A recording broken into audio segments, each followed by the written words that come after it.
You wanted the best. You've got the best podcast. The hottest podcast in the world. The Chris Voss Show, the preeminent podcast with guests so smart you may experience serious brain bleed. Get ready. Strap yourself in. Keep your hands, arms, and legs inside the vehicle at all times, because you're about to go on a monster education roller coaster with your brain. Now, here's your host, Chris Voss. Hi, folks. Chris Voss here from the ChrisVossShow.com, the ChrisVossShow.com. Hey, we're coming here with another podcast. Be sure to go to thecvpn.com, subscribe to online podcasts that are over there. You can also go to youtube.com/Chris Voss, hit that bell notification button, and you can subscribe as well. Go to goodreads.com/Chris Voss, and you can see all the things we're reading and reviewing over there. You can also go to facebook.com/the Chris Voss Show and follow us there. There's a bunch of groups as well on LinkedIn and also on Facebook that you can search for. There's so many. You just go search for them and you're there. There's over 700 podcasts that are on the Chris Voss Show.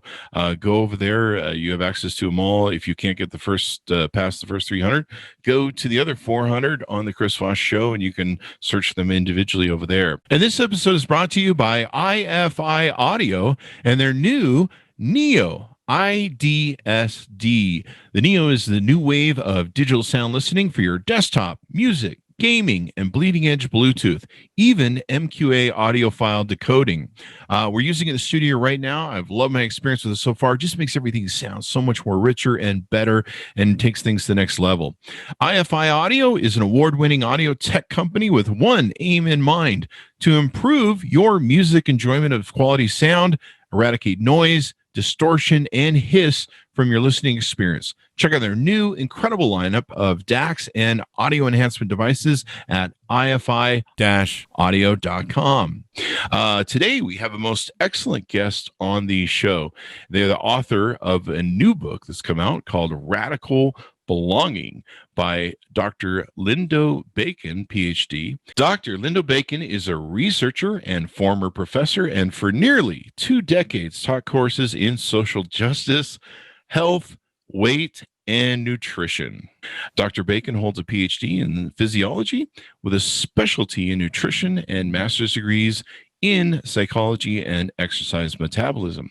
Dr. Bacon has mined their deep academic proficiency, their clinical expertise, and their personal experience to write 2 best-selling books: Health at Every Size, The Surprising Truth About Your Weight — I'll be interested to hear about that — and the co-authored Body Respect: What Conventional Health Books Get Wrong, Leave Out, or Just Plain Fail to Understand About Weight. Their newly released book, Radical Belonging, the one we'll be talking about today: how to survive and thrive in an unjust world while transforming it for the better, takes their inspiring message beyond size to shaping a culture of empathy, equity, and true belonging. Welcome to the show, Lindo. How are you? Well, get to that question first, but in a moment. But first, I just want to point out a little misspoke. Wow. For some reason, I'm having a little trouble with words right now. Sorry. Okay. You can edit out, right? Yes. Okay. Let's start over there. Okay. Sorry, I'm usually much more articulate. It'll just take me a moment to settle down here. So thanks for that intro. But before I get to that question, I just want to point out a little thing. You had mentioned that I've taught classes in social media, and what you really meant was social justice. Big difference there. No expertise in social media. Did I screw this up? I'm sorry. No. I'm a social media guru, so holy shit, I did, That's okay, yeah. All right. The interesting thing to learn about. There you go. My apologies. Thank you for correcting me. No problem. If you don't mind, I'm going to cut that. I'm gonna redo just that line, and then I'll go edit it back in. And then what I'll do is I'll welcome you back in the show and pretend like nothing ever happened. Sound good? Sound good. My bad. I have one bad eye with keratoconus, so like if I go like this, it's just a blur. So sometimes what I'm reading is like. I get that. Here we go. So should I just pretend that you just asked me how I am, or do you want to I'll ask you do your again. line first? I'll ask you again because that way I won't have to cut that up. Awesome. Dr. Lindo Bake. Let me get that a bit more. So, Lindo, welcome to the show. How are you? Man, that's a loaded question in these times, huh?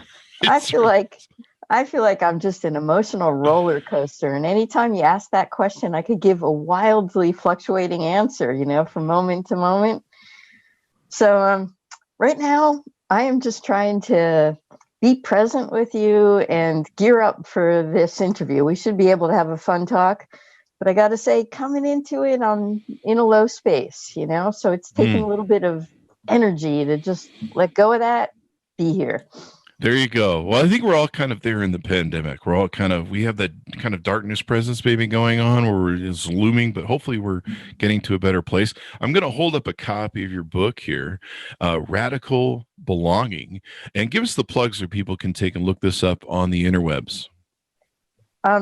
Well, you could find, I just put in Radical Belonging. You'll find it come up all over the place. I'm really happy to see it's been getting great reviews all over the place. I've been on dozens of podcasts at this point, and it's really fun to see the book being wildly discussed. But the easiest way to find out info is to head over to my website, which is lindobacon.com.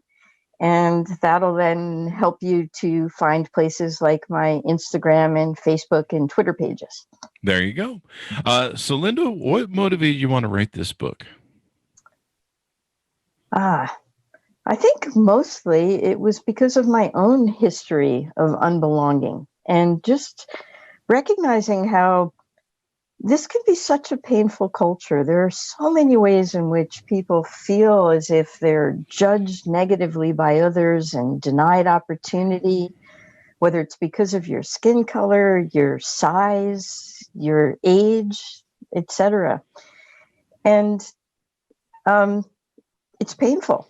And that painful stuff becomes physically embodied in us. It makes us much more vulnerable to disease, makes us much more vulnerable to coping behaviors like substance abuse and eating disorders, both of which I personally fell into.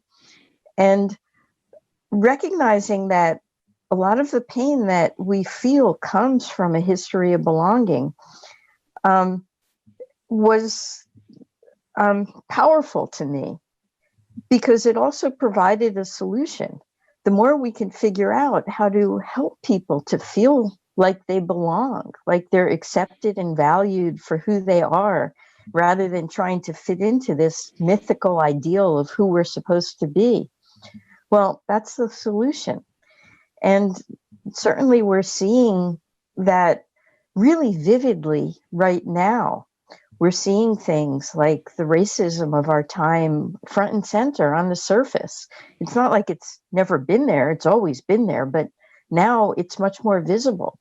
And we're recognizing the toll that takes on all of us. So I think the book is really quite timely because it looks at that oppression, that the trauma of being left out as trauma. And it helps us to understand the impact that it has on people. And it helps us to see that the solution is basically community care, that it's not about self-help. It's not about self-love, learning to love your body even when it gets rejected by other people. Because yes, that stuff is valuable, but you still keep going back into a world that's going to treat you poorly because of it.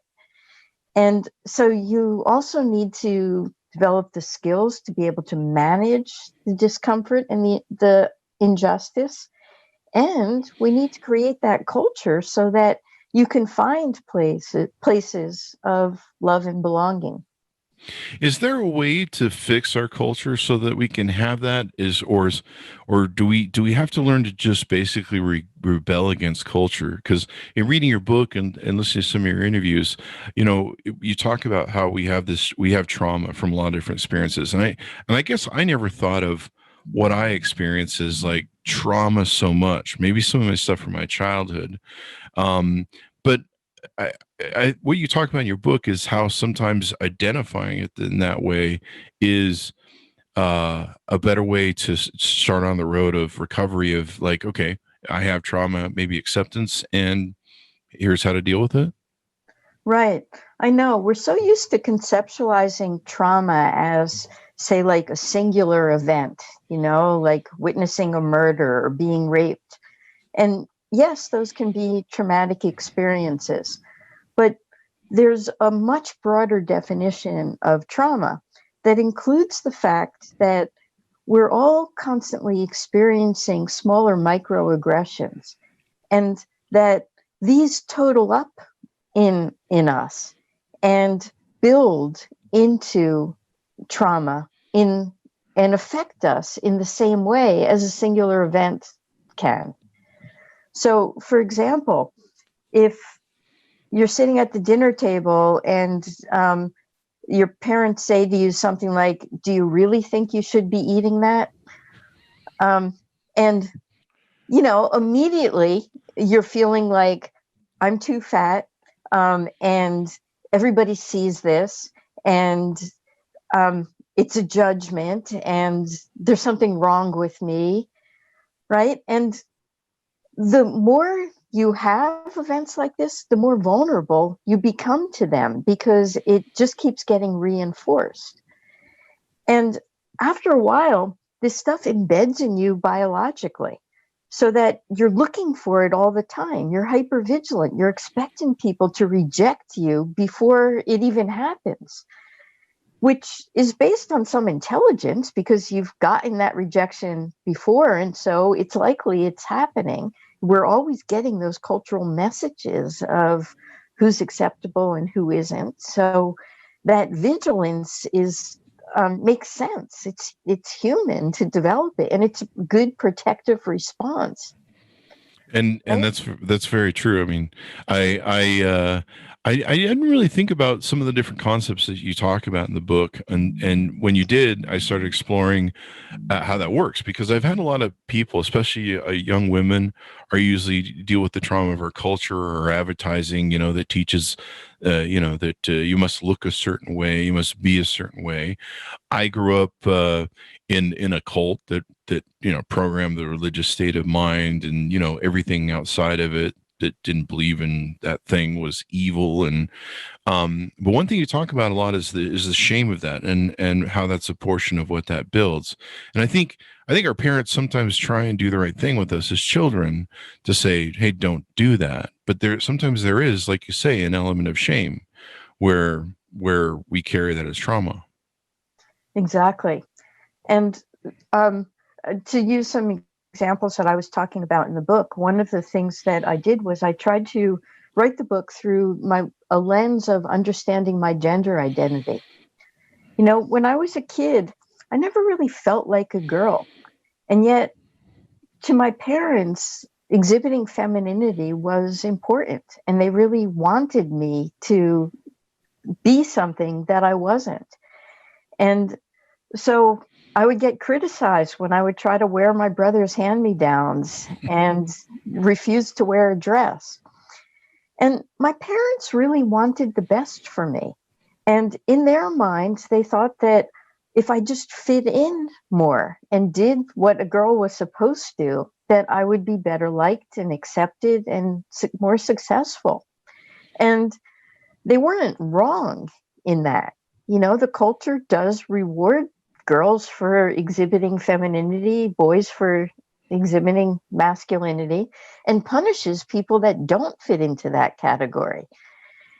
And so it was with good intentions that my parents tried so hard to get me to fit in. And but yet, if I did fit in, then I never get the opportunity to be seen and valued for who I am, and loved and appreciated for who I am. It's all just a farce and a game that we're playing. So, Go ahead. So it's quite painful not to belong. And we have to struggle, I think, as we age to try to figure out ways to take pride in those aspects where we're not getting the positive reinforcement from other people, and to own them and to love ourselves despite the messages that are out there. And that's one of the things you talk about in the book, is because with that trauma, sometimes we turn to ways of coping with it. So alcohol, drugs. I know a lot of young women that have cut because, they're in their teens, they're doing cutting because they see the advertising in the world. They see, people that maybe were born with better DNA. There's been studies that have shown that the better looking you are, the more likely it is you're going to make more money in business and be more accepted in society. But it seems like there's these pockets throughout our whole society of different ways of either being accepted or not. There's different groups. There's different, I would refer to them as maybe mobs or what's probably a better word than mob though? Tribes. And so there's these tribes, and we all want to belong to different tribes. Like for me, I grew up in a very heavy religious cult that, hey, it's not a shame if you leave this one. But there's certainly many other ones I could join that do the same thing. I'm an atheist now, and there still is, a bit of like, well, you're wrong, and that sort of thing. So with the trauma of this and coping, do you want to talk a little bit about coping and then some of the issues surrounding that and how we deal with it? And am I describing it right by what I said earlier too? Sure. Yeah. Yeah, it makes sense that people don't want to feel pain and they protect themselves from pain. And I know when I was a kid and I would feel that my parents were ashamed of me because of how I was presenting in some ways. And actually, I should say that overwhelmingly, my parents were quite proud of me. But there were aspects of me where they were ashamed. Actually, let me just tell you a little story, because I'm sure people might be able to relate to this. It's a story I tell in the book. I remember when I was a young teenager, and my parents so desperately wanted to figure out how to get me to look and act like a girl. And my mom saw this advertisement that said something like, be a model or just look like one. And it excited her because she figured, oh, they could train me how to look like a girl, how to apply makeup, how to walk in heels, and, all these ideas that they had of what a girl's supposed to be. And so they sent me to modeling school, which I'm sure you could imagine was just like horribly painful for someone who didn't really identify as a girl.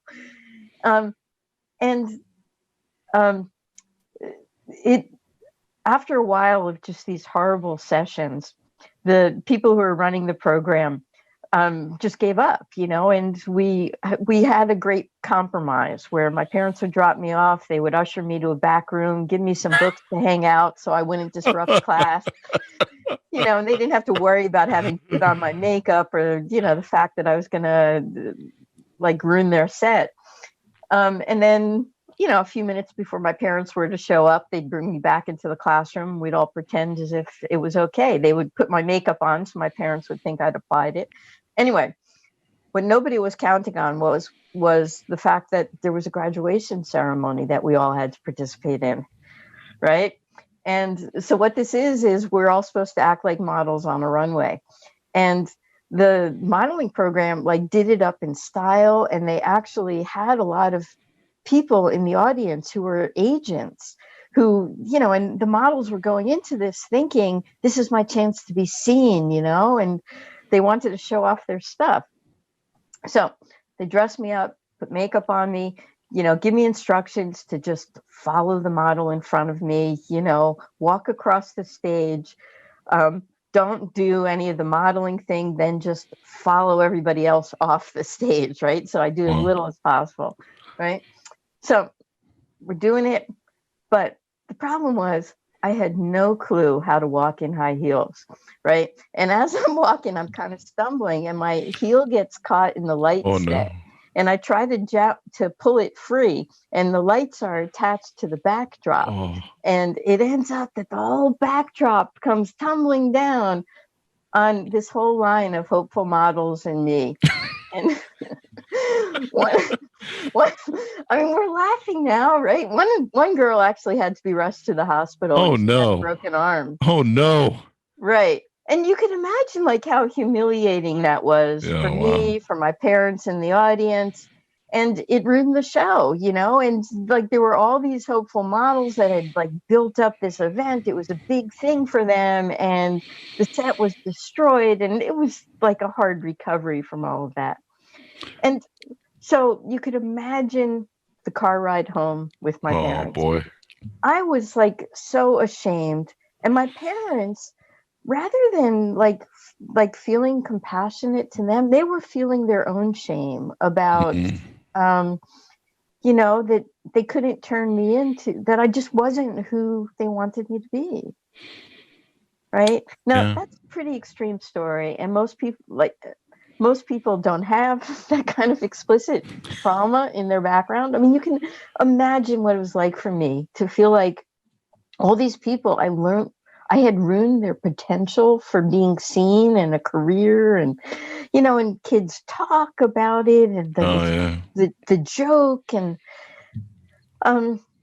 it was pretty horrible, and it was hard to show my face for a long time afterwards. And this whole feeling of like, now everybody sees me, that, you know, that I'm not successful in what I'm supposed to be. And who I am is something that I'm supposed to be ashamed of. Yeah. So can you look at it now and say, well, you brought the house down? That's awesome, Chris. And I think you're bringing perspective, right? And I think you're bringing up a great point, is that was trauma then, right? And now here I am, I'm in community, right? Like you can relate to the fact that there was something wrong with that culture that was created. It wasn't that there was something wrong with me, you know, and it's finding community and finding places where you belong, where you can kind of recognize that the culture was the problem. It wasn't me or my body or anything else. And it took getting away from that and finding that there's a different world that I do belong to, where I get accepted and valued and seen for who I am. And we can laugh together at how messed up that old world is.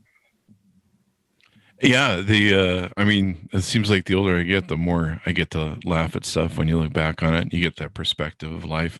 But it's very traumatizing as a child, and when you're growing up, you know, your parents are shaming you. One of the things go ahead. I also want to just bring up the point that, and that world still continues to have power over us.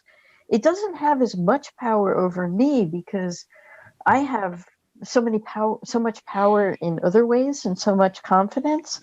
But you add on other marginalized identities in addition to gender, you know, and like Black trans women are getting killed these days for just existing, you know, trying to exist. Right. So it's not like we can ignore that world. It continues to exert itself. And so that's another aspect, but I'm taking us off on a tangent, and you were going off on another interesting point. So do you want to bring us back? Sure. I think, and one of the things about shame is, like, for instance, with what you were talking about, you were going to the class and they were, you know, putting you in the back and stuff. And probably during that time you're dealing with the shame of, well, I'm lying to my parents, I'm living a lie. I went through that with my growing up in a religious community where I was cheating the whole time. I would go to the Sunday school and then I'd be like, I'm going to the bathroom, and I just take off and go home for 3 hours. And every couple months, you know, the Sunday school teacher would say to my parents, you know, we haven't seen that Chris for a while. And so I'd have to go, you know, do it a couple weeks and then disappear again. And so for 16 years, I lived that lie. And then finally, one day after 16 years, I just had a friend who I wanted to hang out with on Sunday, and his parents owned a bar and were religious. And I was like, hey, we want to go over to his house, play guitar, and do all the funny stuff that we do. And so, but that's the shame of lying, having to lie as you're trying to live under that culture net or umbrella, if you will. Do you know what I'm saying? It builds on that as well, because then it becomes your lie as well. Yeah, definitely. Mm-hmm. And I think another thing to recognize in that is that shame is something that is biologically wired into us. It's part of being human. And one can imagine that the reason we develop shame is to keep us in line. It used to be that you had to act together as a community in order to be able to get food and protect one another. And so having a feeling every time you stepped out of bounds to kind of keep you back in the loop so that everybody can stay safe was like, it made sense from an evolutionary perspective that we developed that. Mm-hmm. But the problem is you put that in a culture where there's injustice, where some people have power and other people don't. And you're made to feel shame for things that are not shameful. Like, for example, all of my previous work focused on weight issues. And people feel ashamed for having larger bodies. And, they're constantly told there's something wrong with them. But there's nothing wrong with them. That's just, biological diversity. And over time, there's been all of this cultural attention, and we now blame people. We say it's because of what you eat or your exercise. And if only you cared about yourself and you had willpower, you would have a thinner body. None of which is actually based on science, although it's come to be basic assumptions that many people believe. But when you actually examine the science, it's kind of fascinating to see that weight actually, for example, dieting, as opposed to being something that is health-inducing or even encourages weight loss, is actually one of the predictors of weight gain over time, right? There's all these ideas we have of what you're supposed to do that you can achieve thinness that aren't based on science. But I'm kind of digressing to points when the bigger point I want to make is that there's nothing shameful about having a larger body. It's just a different way of being in the world. It's the culture that attaches the meaning to it. And if we can help people to find community, find places where they're accepted, and also challenge the culture to recognize that thinner people don't have higher value. And that's a really good point right there. That recognizing that people still have value regardless of what culture says that they should have, they should be. Right. Yeah. And like, how many times have people lost out on friendships because they've judged someone based on their size and thought that they, won't relate to or like that person? But yet, you might not be seeing a pretty amazing person that you could be really close to if you didn't apply that judgment. I just had a little bit of an epiphany where a lot of people who have prejudices and they haven't worked through their prejudice and they're having trouble accepting things, and you can probably equate this to our political world, that their inability to deal with their prejudices and their cultural norms is what they're really struggling with. It's not so much what we're struggling with, it's what they're struggling with. Like, if you think I'm fat and ugly, well, that's your fucking problem, not mine. Right. But the fact that we, like you mentioned, I wanted to highlight that point, the value aspect of hopefully as a culture, we seem to be moving more as a culture to where we are learning to value more people. Right. And we're recognizing that these are people too. They have human feelings. They have the same experiences, same thoughts, regardless of their color, their sexual orientation, whether they're from another country that our country isn't in, whatever these things are. These I don't know if you call them tropes, but these attitudes that we have that are cultural. Now we need to identify them and realize that each of us have value, and that's the most important thing. So how do we reach a point? Because I'll give you another example. I grew up with the culture thing of where you got to get married, you got to have kids, you got to settle down, all that sort of good stuff. I started my first business when I was 18. I'm a tinker. I love projects. I love starting business. I've started over 26 in my life. And I got so busy doing that, and I was so busy starting those businesses, I just really didn't feel that vibe. I had girlfriends, but I didn't really get into the vibe of you got to do this. And I was engaged twice. I tried to make that whole thing work, and I just couldn't see it lasting 5 years. And after a year or two of it, I had to say, this just isn't my deal.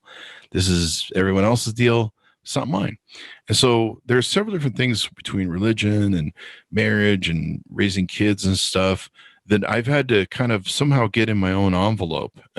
Atheism, I'm in my own envelope, and be very comfortable with that envelope where and you're right, I do feel some pressures from society where every now and then you're like, you should be on Tinder, getting girls and getting married and being unhappy for the rest of your life. I do jokes. But most people are. But some people want that, and that's their thing, and that's cool. But how did I get to that place, or how do we get to the place that you talk about in your book where we move beyond the shame, we move beyond the cultural things and find our identity, our place, and our comfort in that? Wow. That's a really difficult question. Well, damn it, Lindo, I thought you were going to tell me. No, I'm just going to I'll let you go. Because I'm thinking about like all of the roadblocks. Like if we don't have representation, if we don't see people that look like us or act like us or are role models for who we are, we can't even envision it as a possibility. As a kid, I didn't even know trans existed,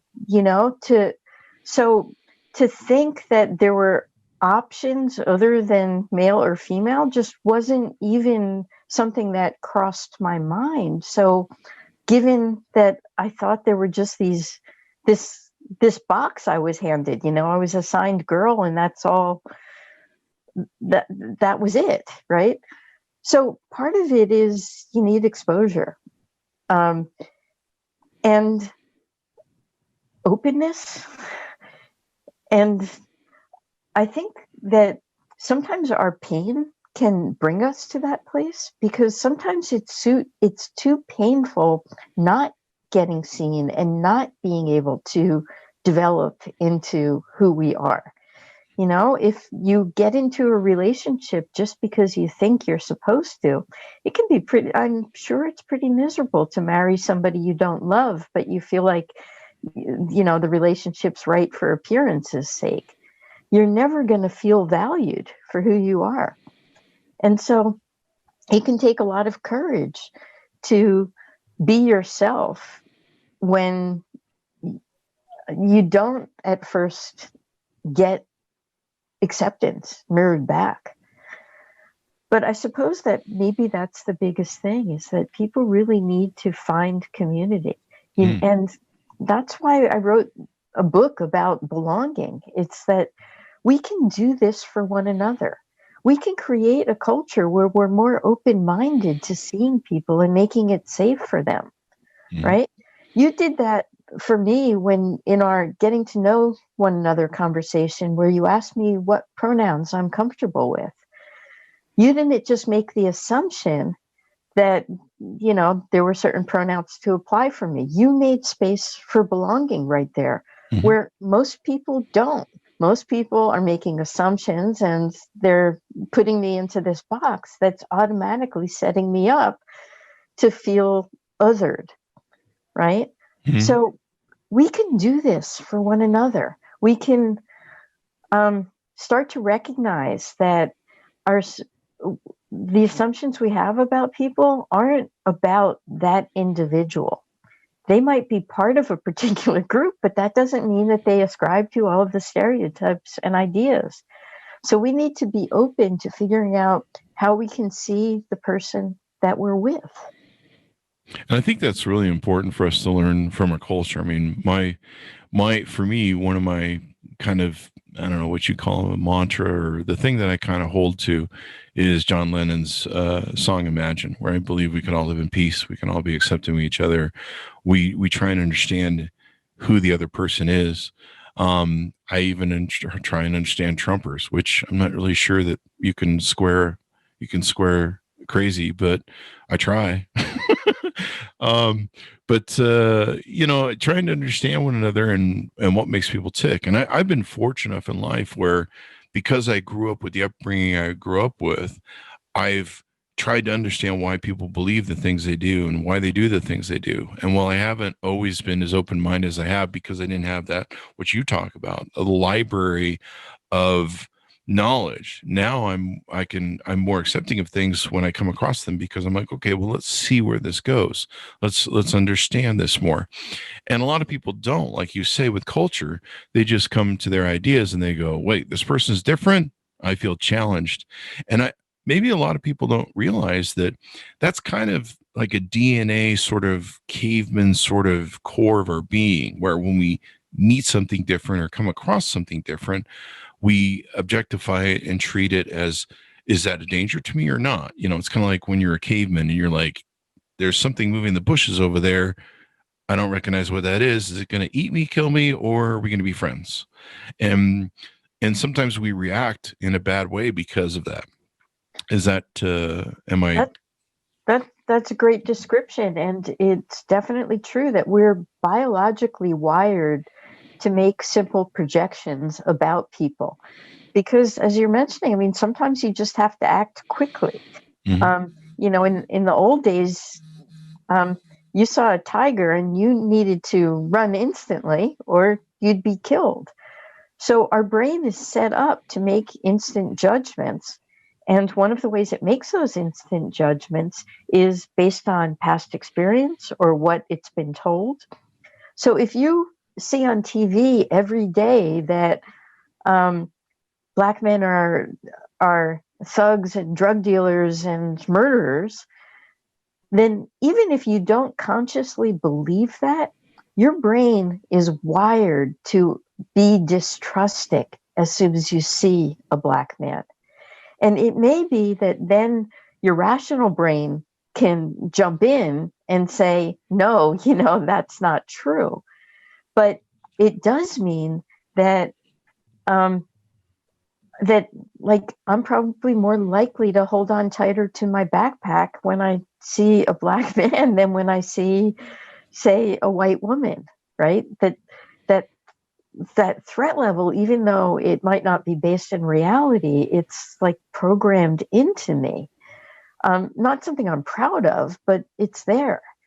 And that's one of our challenges as humans, is that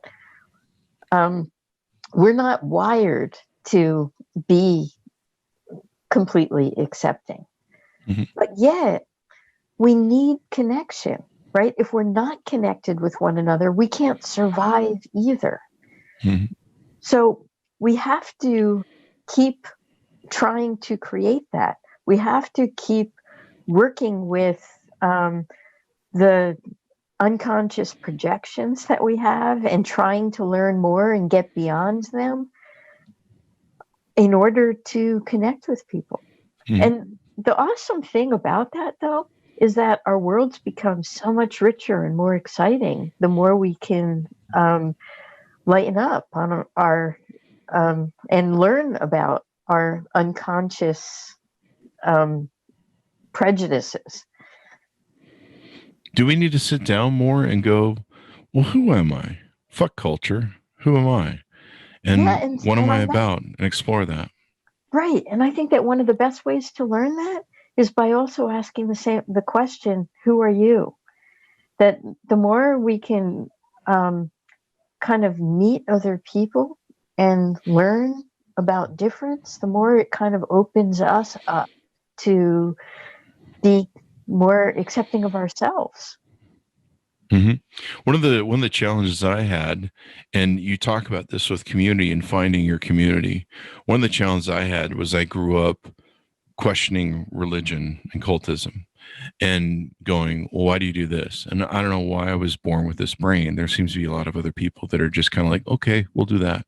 But I was born from 3 years old going, I'm trying to logically put these two dots together and then they're just not going together. Well, you got to have faith, Chris.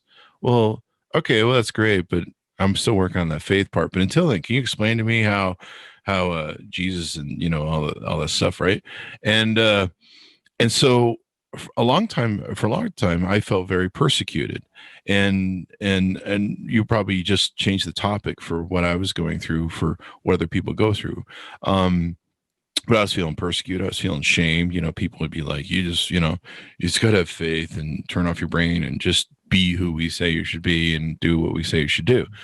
And a lot of times I felt alone, and you felt suicidal at times, and you just felt like you're an island.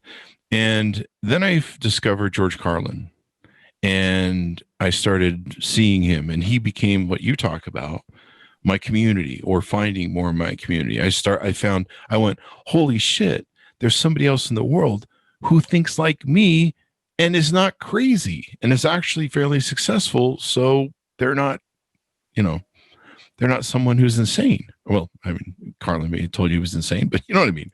So finding that community, and then of course finding other people in that community, Sam Harris and other people that were atheists, Dawkins, Dawkins, et cetera, and then finding out that okay, there's other people in the world that have the same questions than I do, and all that good stuff. So I guess that's really important when you talk about with community, in finding that community so that you don't feel alone, you feel accepted, you feel that belonging and everything else. Yeah. Yeah, exactly. And that gives you the power too to go back to communities that are less accepting and to feel more confident, just radiating your power. Mm-hmm. Yeah, and that really saved me. I mean, I've often thought of George Carlin as my second father, my stepfather, sort of, if you will, because he really saved me from the madness. Because I was at the time I was growing up in Utah, which is very heavily religious, and so everywhere you go, it's just everywhere. It's pervasive in the community, at least especially it was 40 years ago when I grew up, and so.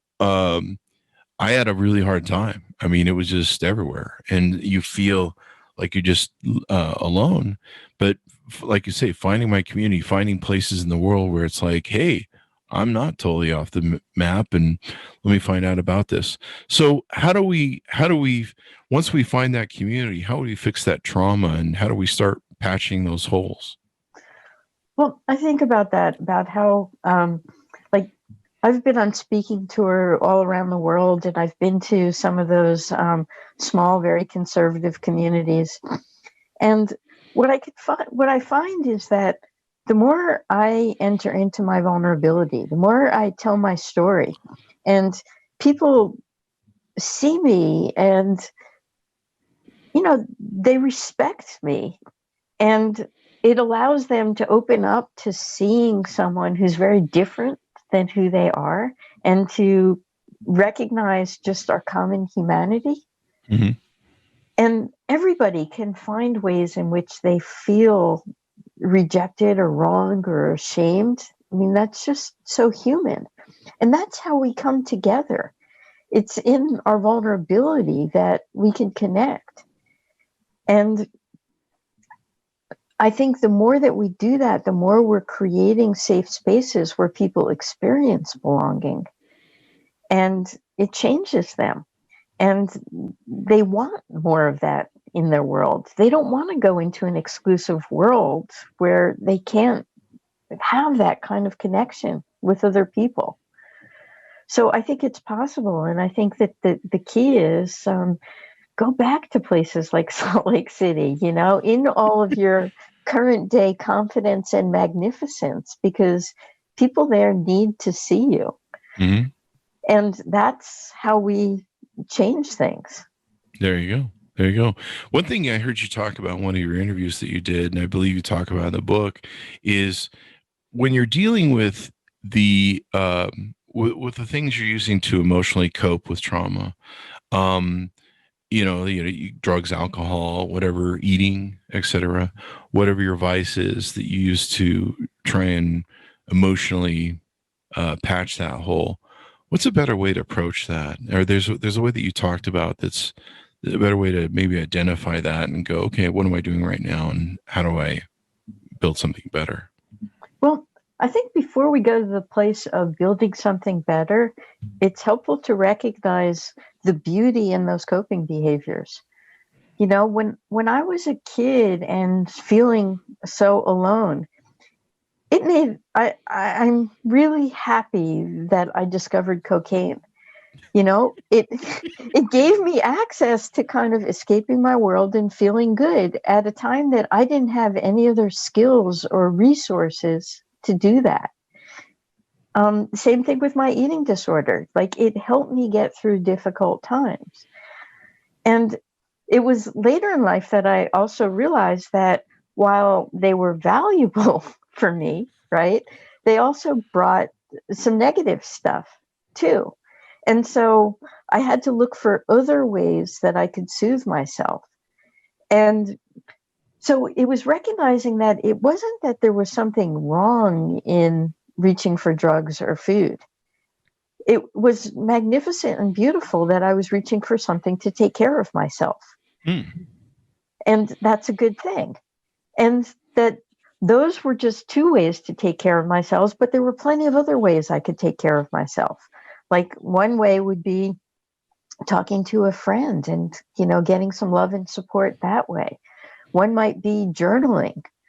One might be, playing with my dog. There's lots of ways to feel good in the moment and to, take ourselves out of that pain temporarily. And so the more we can expand our options of ways to love and take care of ourselves, and, let's look at things like drugs as a way to take care of yourself, right? Instead of just putting all the negative stuff, let's recognize the beauty in, wanting to feel better. Mm-hmm. And right? maybe that's what we need to identify. That's what we're doing. I mean, I abused vodka for most of my life. From my 30s on, for a good 20 years, I hit that bottle pretty hard, but I'm a bigger guy, so I could kind of do it. But, it's definitely wasn't the best thing for me. And maybe I should have sat down and said, why are we hitting that bottle a little too hard? For a lot of times I made the excuse that it was so I could work longer when I was tired, or so that I could, party more, have more fun, or, do whatever. But, then you start losing stuff where, the next day you're hungover and you lose a day, or you're hungover for the week, you lose a week. Do we need to identify those things and go, what am I using to divert this pain? And not face this? Do we need to sit down and face those, and, like you say, come up with better solutions? Right, because that stuff isn't going away, and when you drink, all you're doing is you're temporarily getting by, but you're bringing on more pain, and the original pain didn't leave. Yeah. It's still there, and it's going to keep rearing up. Mm-hmm. And so the more you recognize that, the more you kind of expand your toolbox of what you do when you're having a hard time. And I think sometimes we all need to escape. Life can get overwhelming. And then sometimes, too, we can feel like we have enough courage to sit with whatever's difficult, right? And the more you sit with the things that are difficult, the less power they have over you. Mm-hmm. If you don't run away, and instead if you embrace them, then just to repeat what I said, like they don't have power over you. You realize it's okay. I can tolerate these feelings without running away. I'm okay as I am. And because pain is part of being human, and we all need the skills to be able to just sit with it sometimes instead of feeling like we need to fix it. Mm-hmm. Maybe ask ourselves why we're running away or why we're trying to resolve that pain or medicate it. And maybe instead say, what is this pain? Why are we doing this? Yeah. And I think that other people are some of the best ways of helping us to sit with it. That when you feel like crap because, like you can't pay your bills and you don't know what's going on, like you don't know whether you're going to be able to buy food, and you have all these difficult decisions to do about the limited money you have. I mean, that's real. And alcohol might help you to temporarily cope, but it's not going to go away. Mm-hmm. And so talking about it with a friend is going to help you to sit with it. And it might help you to recognize that you're not the problem here. Like these are tough times and a lot of people have lost their jobs and it's not a very fair world. And we need structural solutions that are going to make people's lives easier, right? Instead of taking all the blame on ourselves for our, too many people think of poverty as shame and inadequacy without recognizing that not everybody's got the opportunity for good jobs. Some people might be extraordinarily smart and work really hard, but are going to run into roadblocks that's going to make it a lot harder for them to get opportunities and be able to support themselves, right? So I don't think that the problem is all about the individual changing their attitude. That part of it is recognizing injustice and that we need cultural change to go along with individual coping behaviors. Yeah, I like what you bring to that community because there are times where I've gone through that suffrage and I'll either find out from somebody or talk to somebody and realize that they're either having the same problem as I did. It used to be years ago when I was really depressed, I'd watch the TV show Cops. And after about 2 hours of that, I'd be like, my life's really not that bad. I'm not the shirtless guy in the trailer home who's, is going to get taken to jail and he's going to fight the cops. And I don't know. It's a weird sort of car crash way to approach things, but it made me feel better at the time, usually after a couple of glasses of vodka. One thing you do talk about in your book is why self-help won't save us. And I thought that was kind of an interesting chapter. You want to just touch on a little bit of that? Yeah, because think of that person that you just felt so much pity for right there, right? Now, it may be that that person really doesn't want that life that they have, that they would love to have a job where they're able to support themselves and, take a shower comfortably. And, but maybe they grew up in an environment where they had to help their parents rather than go to school, where they were constantly told that they were worthless, where, they didn't have the opportunity to shine. And I kind of lost track of where the question is, as much as like I think that my there's cop story was kind of right. I think there's an element of, I guess where I'm getting at is this whole issue of compassion, and which also brings in self-compassion. That if we're disappointed in our lives, like we need to recognize that we don't have complete control over our lives. And there are difficult circumstances that we keep encountering that are challenging us in creating the life that we want.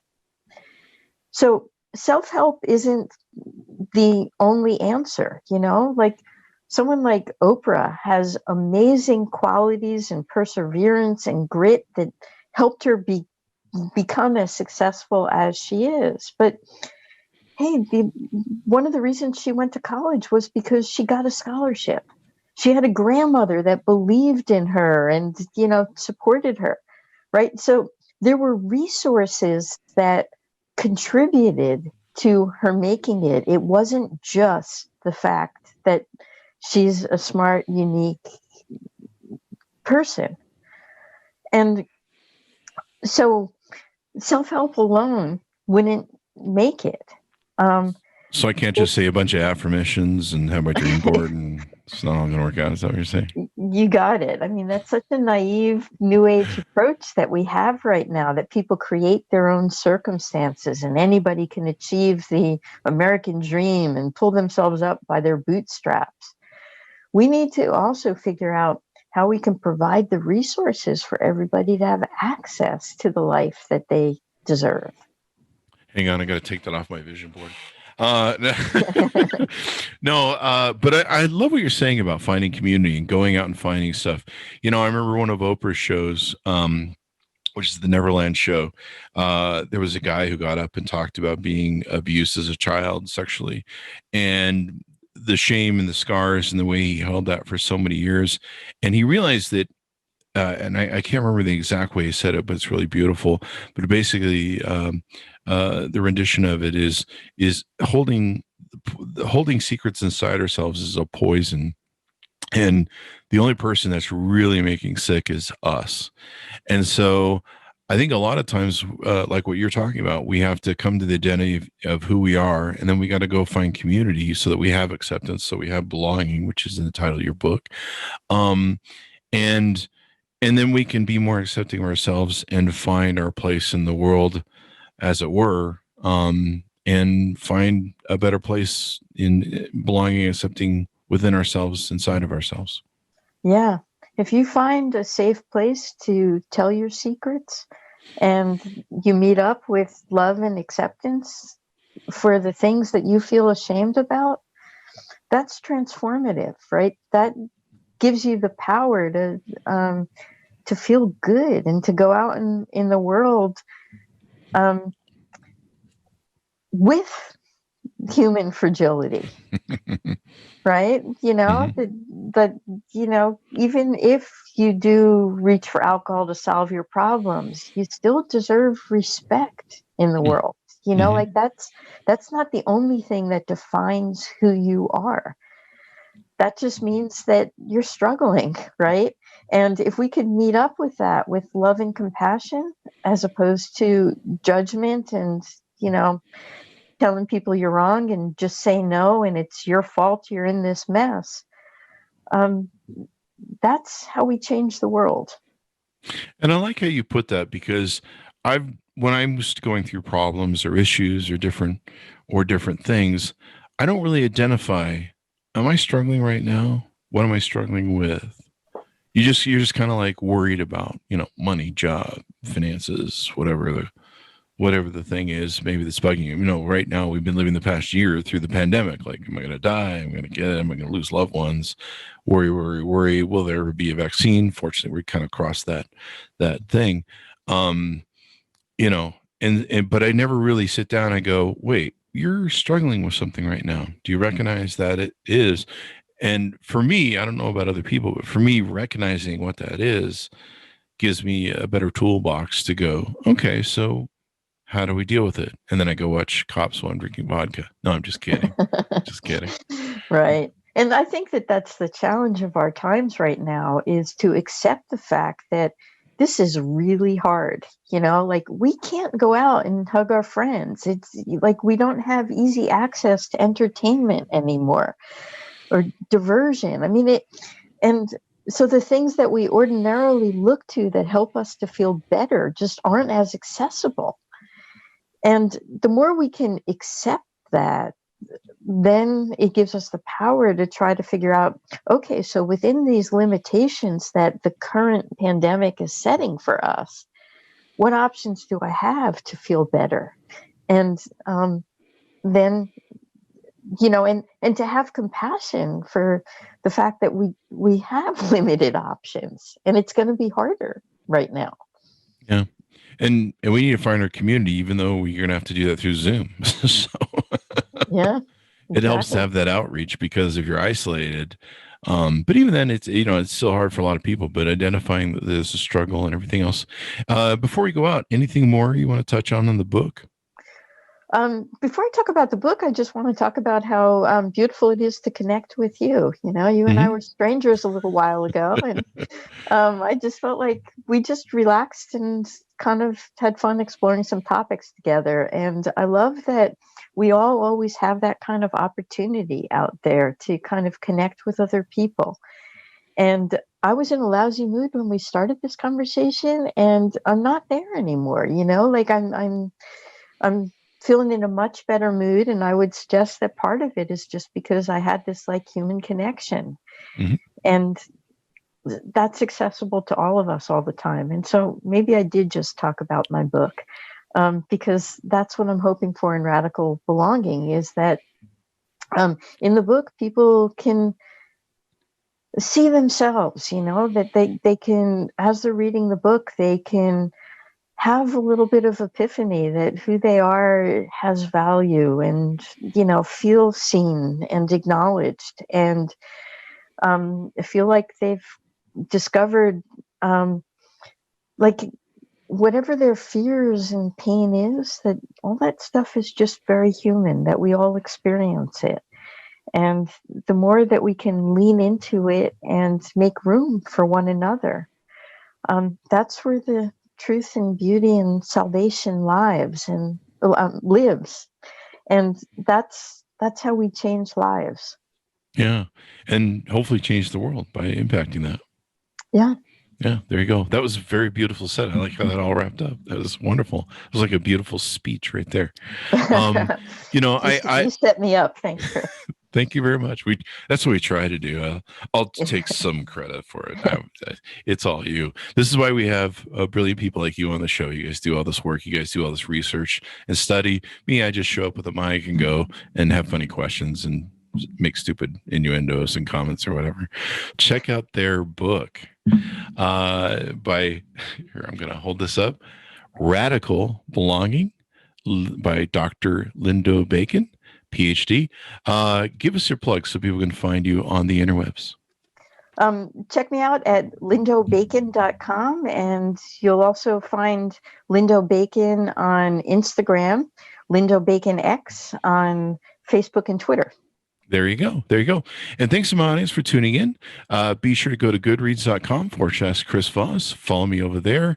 Also go to facebook.com/The Chris Voss Show, the CVPN online podcast, and youtube.com/Chris Voss. Thank you for being on the show with us. We certainly appreciate what you've shared with us today, Lindo. Great meeting you, Chris. Thanks. Wonderful to have you as well. And thanks to my audience. Be safe. Wear your masks. We'll see you next time.